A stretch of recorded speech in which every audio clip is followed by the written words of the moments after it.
Assalamualaikum warahmatullahi wabarakatuh. Saya Anissa Skarulan, mahasiswa Universitas Muhammadiyah Profesor Dr. Hamka, Fakultas Keguruan dan Ilmu Pendidikan, Program Studi Bimbingan dan Konseling. Dalam video ini saya akan melaporkan hasil kegiatan PLP atau pengenalan lingkungan persekolahan yang saya lakukan di MAN 14 Jakarta. PLP 1 ini saya lakukan secara luring ataupun daring dikarenakan kondisi pandemi di saat ini. PLP 1 ini bertujuan agar saya sebagai mahasiswa memiliki landasan jati diri pendidik dan memiliki kompetensi akademik yang mumpuni terkait dengan aktivitas sekolah. Saya melakukan wawancara terkait dengan dinamika, kultur, dan manajemen sekolah yang saya tanyakan kepada kepala sekolah, siswa atau peserta didik, dan guru terkait dengan program studi saya. Menampilkan video wawancara yang saya lakukan, saya terlebih dahulu akan menjelaskan mengenai profil MAN 14 Jakarta ini.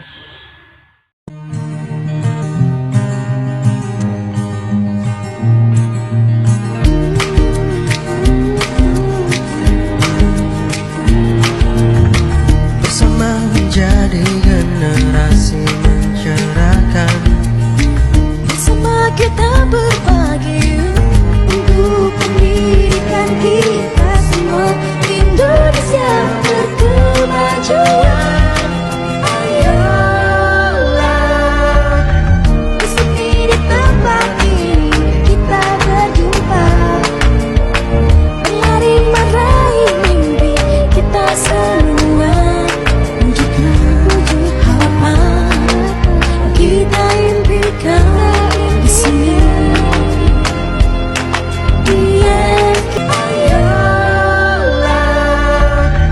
di sini di tempat ini kita berjumpa, berlari meraih mimpi kita semua.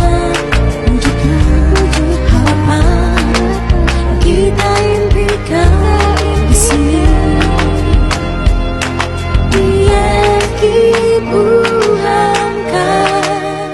Bagaimana pendapat Bapak tentang kultur sekolah di MAN 14 ini?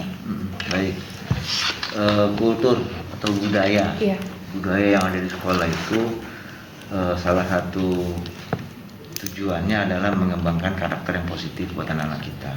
Apalagi madrasah itu ciri khasnya itu ya pendidikan berbasis Islam, budaya yang Islami tentu saja yang berdasarkan akhlakul karimah.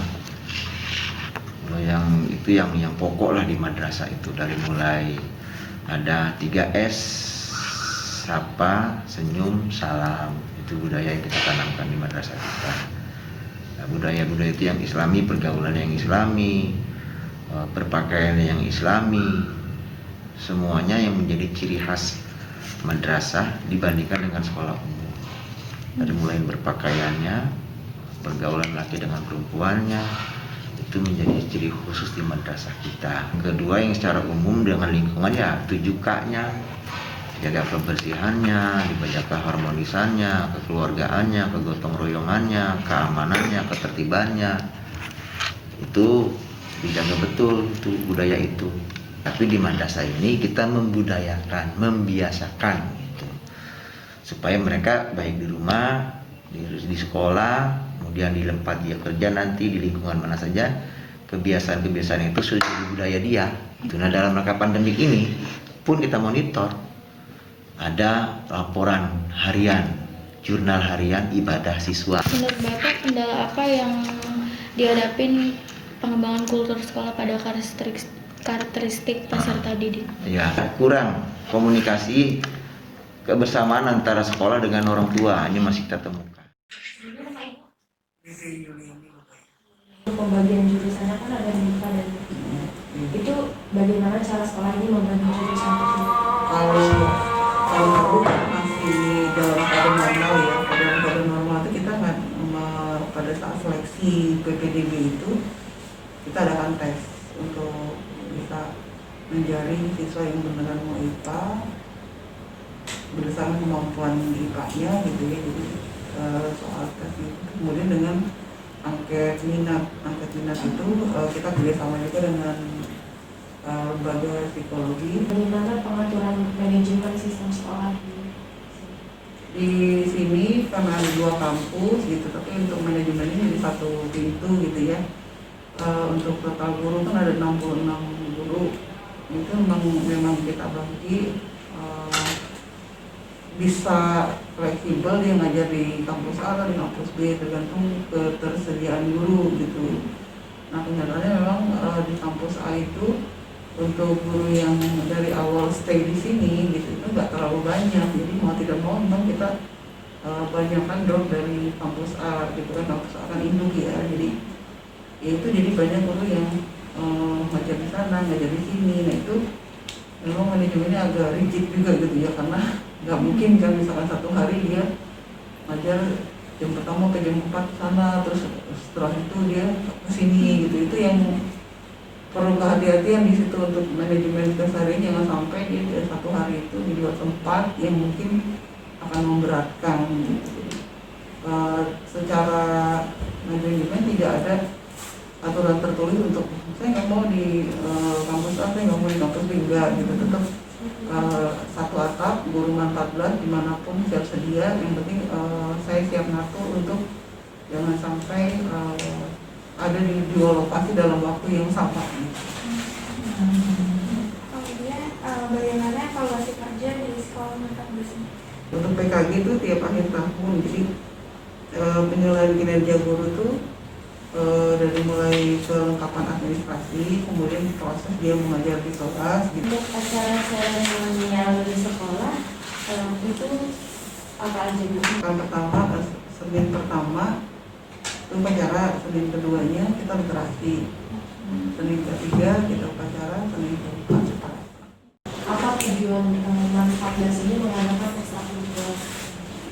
Tujuan utamanya untuk menyalurkan bakat dari siswa terhadap beberapa bidang kegiatan.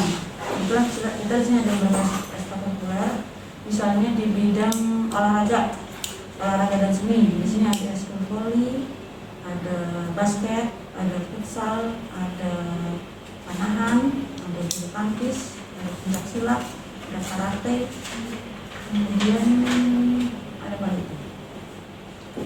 Kalau seninya ada band, kemudian ada marching band, kemudian ada paduan suara.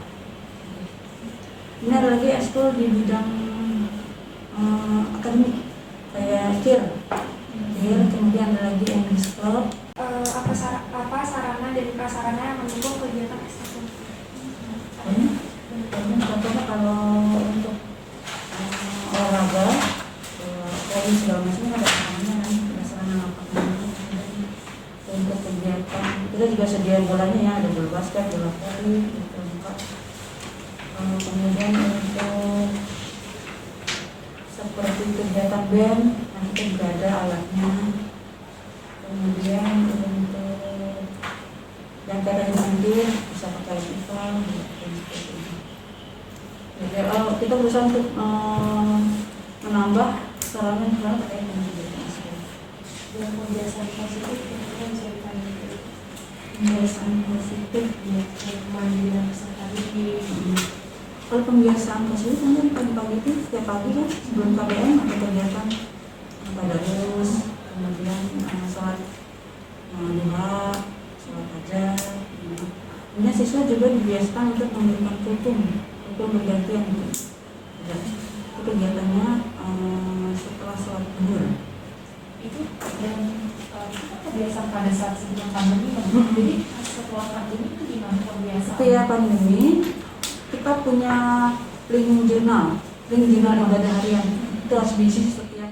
Mohon maaf Ibu, nama Ibu? Di MAN 14 ini apa masalah yang muncul terkait dengan fasilitas? Tapi yang disiplin itu ada disipliner kayak mereka telat, apa kayak gitu. 14 ini menggunakan pola 17%. Bagaimana perencanaan program kegiatan bimbingan dan konseling di MAN 14 ini? Rencananya jadi kita barangkan dulu yang namanya AKPD, udah kita tentukan AKPD. Jadi dari AKPD itu baru kita menyusun program. Saya biasanya ikutin nih anaknya kelas 1 anaknya naik kelas 2, saya ikut naik gitu. Jadi emang ngikutin sih ya. Untuk sarana dan prasarana sendiri kalau di Mantap 14 itu apa gitu? Kita udah punya ruangan sendiri, terus yang nggak punya sih ruangan khusus konseling ya gitu. Jadi terpaksa gabung sama ini kita, apa namanya, ruang kerja kita gitu. Apakah pihak lain ikut terlibat dalam kegiatan program ini? Itu dari komite ya, dari luarnya gitu. Kalau yang dari dalam kan memang dana sekolah di universitas lain ada gitu. Atau sama alumni yang jadi terima di negeri, mereka datang ke sekolah. Terus apa di Man 14 ini melakukan evaluasi program bimbingan dan konseling? Apa aja sih Bu yang biasanya dinilai dari evaluasi tersebut? Yang ini programnya, program. Evaluasi itu dilaksanainnya kapan? Evaluasi biasanya kalau di akhir tahun ajaran. Ibu sejauh ini kesulitan yang paling Ibu rasakan itu Tangan kasus ada ya, kayak misalnya waktu itu pernah ada yang yaitu kesulitan beradaptasi. Tapi teman-teman juga ada beberapa yang memang harus alih tangan kasus. Ya, Ibu dalam pandemi kayak gini kan program layanan ini masih dilaksanakan nggak di masih seperti apa Bu? Kalau saya lebih ke WhatsApp ya gitu, karena kan memang kita harus personal gitu. Jadi lebih banyak melalui WhatsApp, yang kalau nggak chat ya by phone atau video call yang kayak gitu. Assalamualaikum warahmatullahi wabarakatuh. Waalaikumsalam warahmatullahi wabarakatuh. Waalaikumsalam warahmatullahi wabarakatuh. Nama saya Regita Amalia Putri dari Universitas Indraprasta PGRI, program studi pendidikan bahasa Inggris dan alumni dari Man 14 Jakarta. Bagaimana aktivitas belajar kakak selama di Man 14? Ya, selama Senin sampai Jumat, biasanya dari jam 6:30 itu kita udah mulai masuk dan tadarus, lalu sholat duha. Habis sholat duha, jam 7 sampai jam 10 itu kita mulai KBM, dan jam 10-nya istirahat. Lalu dilanjut dari jam 11 sampai jam 12 KBM, dan jam 12 itu isoma, dan jam 1 sampai jam 3 sore itu KBM lagi, dan jam 3 sore itu sholat asar dan pulang. Nah, kebetulan saya sendiri ikut ekstrakurikuler paduan suara sama band. Nah, itu kalau paduan suara biasanya diadakan di hari Selasa dan Kamis, dan Jumatnya itu dilanjut ke ekstrakurikuler band. Bagaimana dengan program kerja OSIS atau MPK di sekolah ini? Ada di tahun-tahun tertentu yang terkadang program kerjanya itu berjalan dengan baik, dan ada di tahun-tahun tertentu juga yang programnya itu tidak berjalan dengan baik. Misal di tahun angkatan saya mungkin ada beberapa yang kegiatan program kerjanya itu kurang baik. Tapi kalau misalkan di angkatan atas, itu berjalan dengan baik. Selama kakak bersekolah di Man 14 Jakarta ini, apakah ada yang membuat kakak nggak nyaman? Kalau untuk lingkungan ekstrakurikuler gitu-gitu, saya malah merasa nyaman lebih ada di sana daripada belajar di kelas gitu. Dan suasana di kelas saya pun juga saat itu lebih sering berkubu dan nggak mau berbaur satu sama lain.